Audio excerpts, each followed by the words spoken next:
I'm Michael Drives, and this is the 2020 Lexus ES Hybrid in ultra luxury trim and Matador red paint. The 2020 Lexus ES is in its second year, having come out in 2019, and the big changes this year are the addition of Android Auto in all trim levels and exterior side power folding mirrors. There are many competitors in the luxury mid-size sedan segment, and these include the Audi A6, the BMW 5 Series, the Genesis G80, and the Volvo S90. However, this car stands alone in that it is a hybrid, and there are pretty much no other hybrids in this category of a non-plug-in vehicle. Fun fact, it is the most efficient luxury car that you can buy without a plug. It'll go 581 miles on a tank of regular unleaded gasoline. One thing to keep in mind, because this is not a plug-in hybrid, you will not get any tax advantages that you would of a plug-in hybrid or all-electric vehicle. So let's take a look at the luggage capacity and the trunk capacity of the Lexus ES 300 Hybrid. Now, one feature that this car has is an available kick to open the trunk feature. Let's give it a try. I think I just got my shoe dirty. Voila! And here you can see this is a medium-sized moving box that there is decent storage in this car. And one of the things that I wanted to show you here, just to get rid of that, ample trunk space. So the ES Hybrid, when it came out in 2019 for the 7th generation model, eliminated any bump in the floor for the battery because the battery is now under the back seat. They've made it more compact. So this gives you a really flat floor. There is room down in here. But one thing that you should note is you can't fold the seats down for additional luggage capacity or storage capacity. You've got to stack things on the back seat if you want to use them for hauling more stuff. I will note, however, that there is a pass-through for skis or long objects that is in the middle of the seat that could go potentially all the way up into the driver's armrest area. If you need to haul really long, an occasional 2x4 or any other long object. Now, because we're not going to litter, we're going to put this box back in the back of the car because I wanted to point out one other interesting thing. These arms could potentially come down and crush whatever you have in here. So while I could fit one more medium box to the left of this box and then a few items here and a few items on the side because there's some deep side pockets that you can kind of stuff things in, there is not a lot of, that's as far back as that can go. And remember, the seat doesn't fold, so you can hold two medium moving boxes and then some other items in here. And I'll put the dimensions of the moving box down in the description so you know how big it is. Now, let's give this a little kick, shall we? And check out the inside.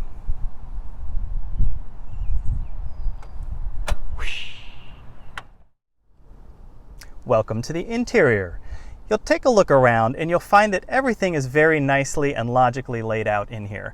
I love the bamboo trim in this particular interior trim package.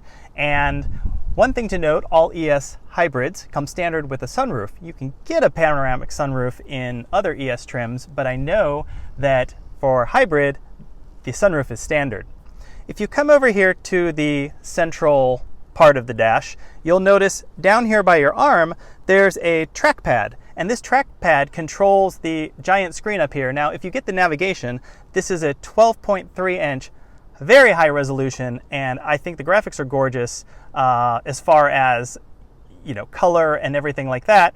Not touch screen, but screen. So everything is controlled by this sort of mouse-like pad down here, and you use this magic mouse, which is your finger, and you can kind of guide around. And the navigation, well, there'll be an OK button here, and there might be another button and another button that's on the screen, and you move around with your finger, and there's sort of a haptic feedback, sort of a clunk that happens and a beep. And this, if I do this right now, I don't know if you can hear it, but it sounds like a pinball machine when you're moving your finger around to different things that you can push.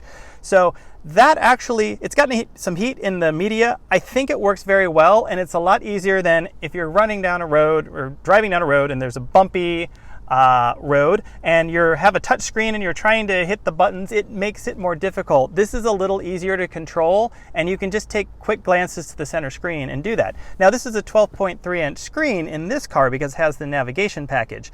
If you don't get navigation, you get a slightly smaller screen, but that's okay because this car has Apple CarPlay and Android Auto.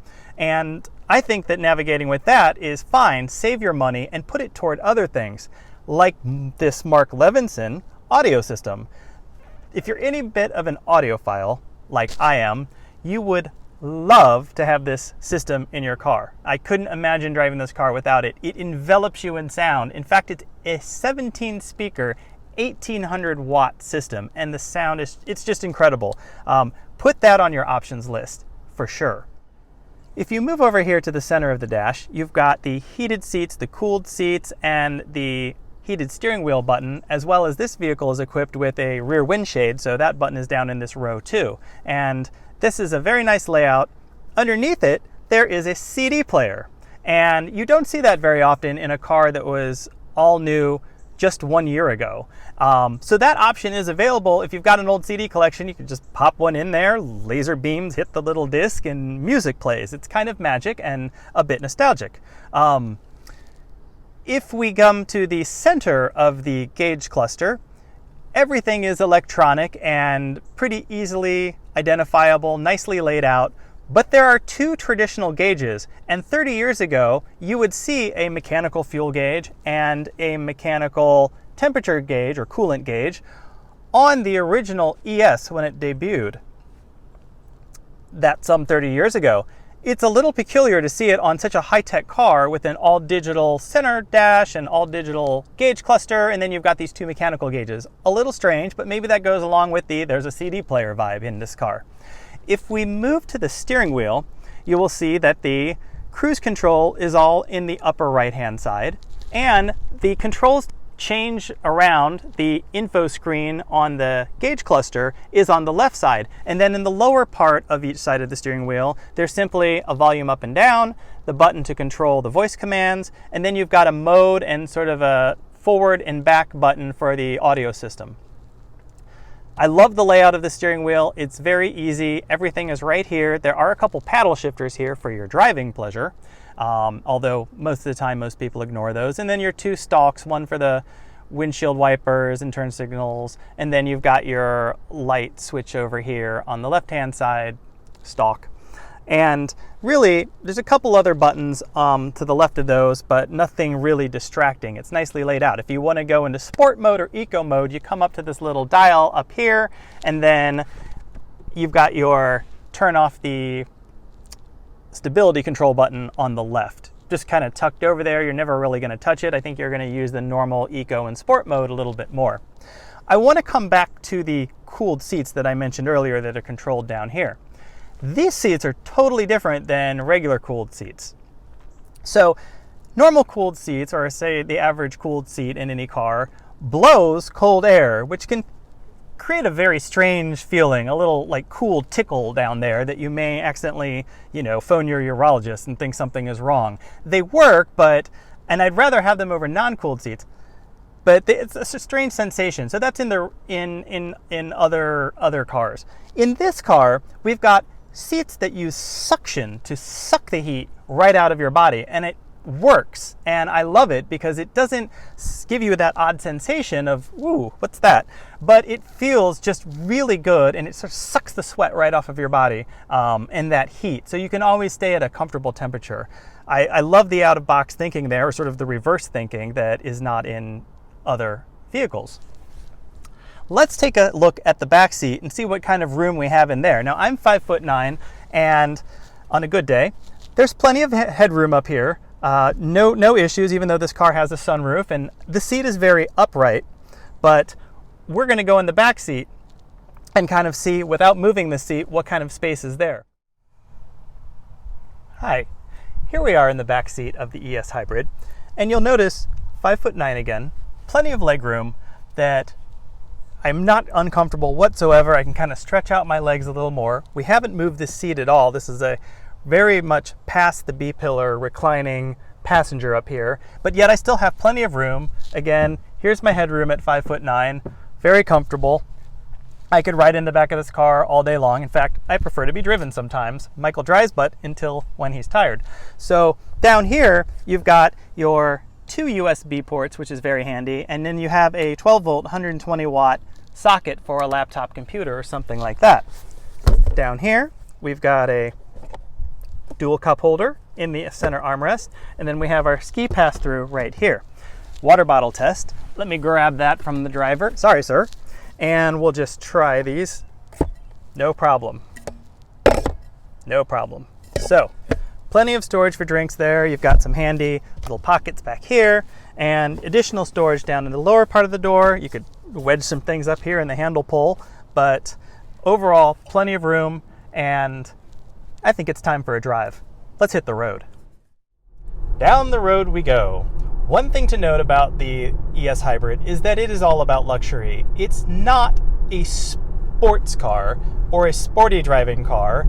It never handles poorly, but it's definitely apparent and obvious after being behind the wheel from some time that it is focused on luxury.